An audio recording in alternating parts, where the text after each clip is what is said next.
So here's a crazy thing. You have the trio Gilbert Medina, 29, Eddie Medina, 26, and Thomas Rail, 29, from a village near San Luis, denied the accusation, said they're merely looking for a stray cow. So they have, okay, you have Jack Taylor, you got Purvis Raley, and you got Alfred Randolph. Alfred Randolph, Purvis Raley, Jack Taylor.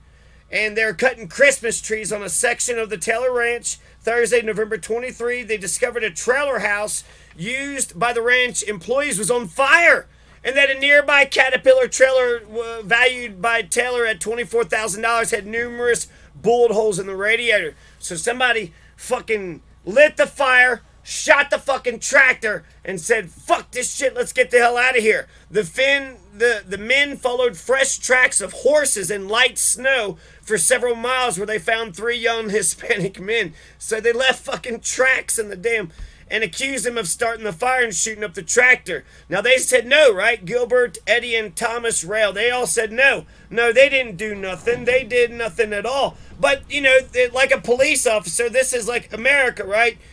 Made an accusation. I got probable cause. I think it's you. They're going to arrest him, and then the judge and the DA and the whole system is just going to push these guys on through the system, right? Isn't that how Taylor and his men, they're going to citizens arrest him?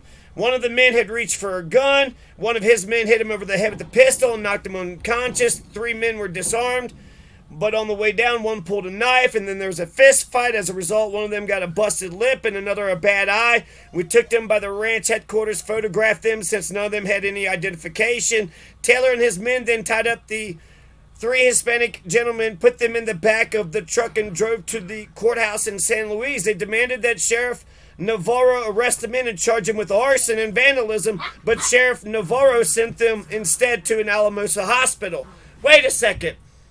You're telling me that you got plenty of probable cause, more than, enough evidence of probable cause. You got to take them to a jail, and you got to give them a $5,000 bond, and you got to make sure you got to take all their guns away from them and their ammunition, and you got to mess with them for at least over a year. You got to threaten them with felony charges, right? You got 3 years of, and then 100,000. Guess what happens? John Smith, the elected district attorney for the 12th Judicial District, covering the San Luis Valley. This is all about the Taylor Ranch War.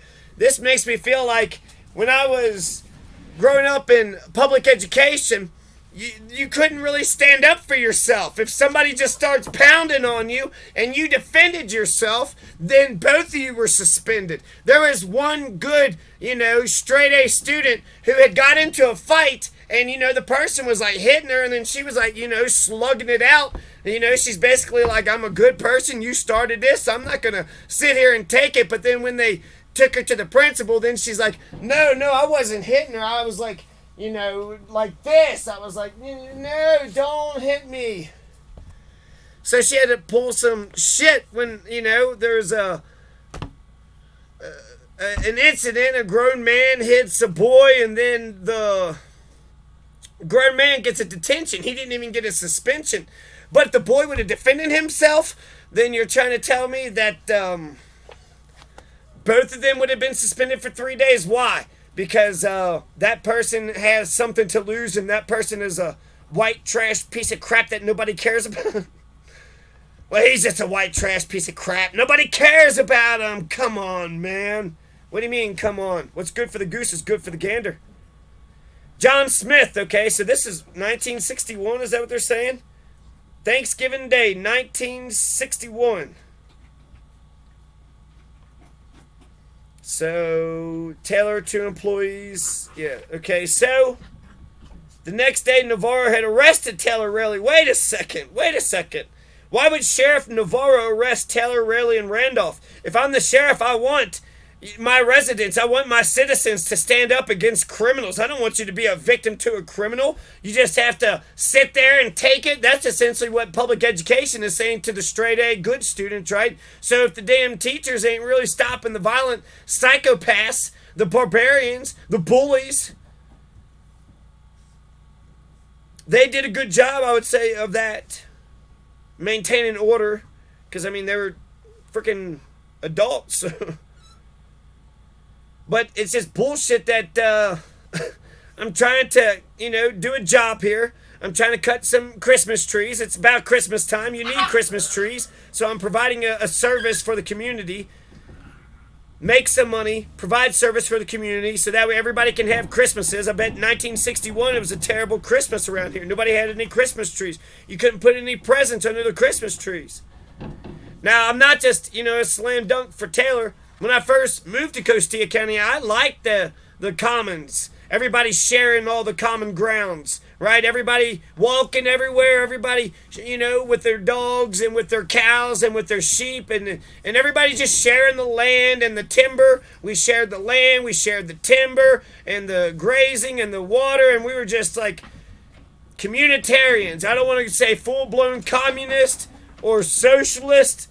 But, man, we gave a shit about one another. We were Christians at the very least. No, we can't even say that. John Smith, the elected district attorney for the 12th Judicial District covering the San Luis Valley, charged Taylor and his employees with 8 counts of robbery, 3 counts of assault, and 2 counts of kidnapping. Kidnapping? John Smith said the Hispanic men were sadistically beaten and he would not arrest any law officers who brought in captives as beaten as these men were. There was just the bad eye and a busted lip.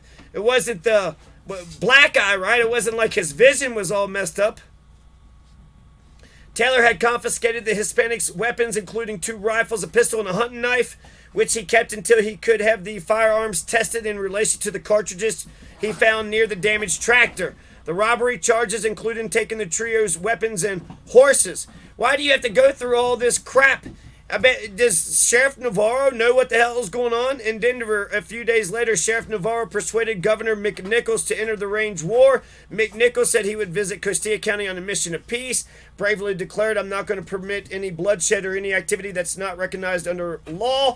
He talked to the state's attorney general, ordered the state patrol to keep him informed, and alerted the Colorado National Guard.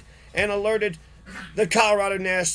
this is the Taylor Ranch War, Property Rights Die by Dick Johnson. So it's just incredible. I want my people, if I'm the DA, if I'm the chief judge, if I'm the sheriff, I want everybody in Conejos and Costilla County in the San Luis Valley to know the laws of Colorado, to learn the laws, to talk about the laws, so that way they can follow the laws. How can you obey the laws when you don't even know the damn laws? And frankly, if you have no conscience and you've got no soul, and you're going to have the law or religion. And if you don't have the law or religion, you don't have, or your own philosophy. Maybe if you have your own coherent philosophy about, maybe Colorado law. I got a comprehensive Colorado law philosophy. And there's one good thing to say about Michael Gonzalez, because I had to defend myself. I had to read all the laws of Colorado, and by reading all the laws, you have to have, a basis for what the heck you're even talking about. And so I had to develop a coherent operating philosophy for, over the years. So, that I like that. Anywhere I can go, right? We need a Bill of Rights. We need a criminal code. We need a criminal procedure. We need rules of evidence. Wouldn't it be awesome if, I remember some people in court, they always act like, oh, that's just what they do in the movies. What do they do in the movies? Ask the tough questions, look for the truth, make sure that the court system is actually helping the people. Make sure that there's the ends, or peace, love, justice. That's the point of having courts. Not just a rubber stamp, whatever the boys, the gang of blue is doing. Oh, the gang of blue just did this and that. My God, basically this is what they're saying is when the police officers arrest, somebody, they're sitting there saying that, well, one man's arrest, right, is another man's kidnapping. One man's arrest is another man's assault. And then one man's arrest is another man's robbery, assault, and kidnapping. I arrested him, and then I took his property, and then I looked through his guns, and you took his weapons, you took his guns, you took his Second Amendment away. So when they give a damn about the person, then, oh my God, all of a sudden the person has a whole bunch of rights and freedoms, and we're not just going to rubber stamp this? Wait a second. Taylor was the cop. He saw 3 guys, probable cause like a, MFer, and But that's not good enough? Why is that not good enough? What was he supposed to do? Take pictures and then go to the sheriff and the DA and the judge so they can laugh and scoff and, yeah, go ahead and file a restraining order. Yeah, go ahead and file a civil suit so that way I can whittle him down to... No, that's bullshit. What's good for the goose is good for the gander. I can't go drive onto your property and shoot up your tractor and, burn your trailer house down. I can't burn your trailer house down and shoot up your Caterpillar tractor, right? What's good for the goose is good for the gander. If you don't want me doing that to you, then you shouldn't do that to others. That's the golden rule, too, to treat others the way you want to be treated. It's also logical. That which you hate, other people probably hate. That which you like, other people probably like. So don't go around doing what you hate to other people in general. And, if you could be good and nice and decent to people, that'd be best. That'd be best. Right? If you don't know the law, then find yourself some Jesus. Take a look at the, 10 Commandments.